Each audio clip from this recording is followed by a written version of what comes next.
Hi, I'm Björn Stolt from Martin Professional. Welcome to this P3 quick tip video on how to use background image opacity. So we can show background image over a canvas. That we have been able to do for a long time. But now from version 5.3, if you go into project options, you will now have a slider for background image opacity that is by default set to 50%.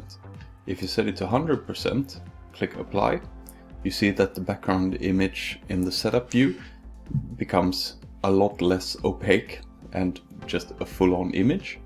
If you set it to something like 15%,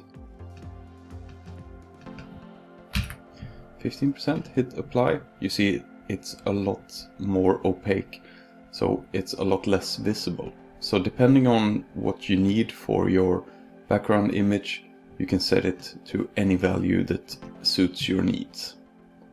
So that's the new opacity in the background image. Thank you for watching this P3 quick tip video.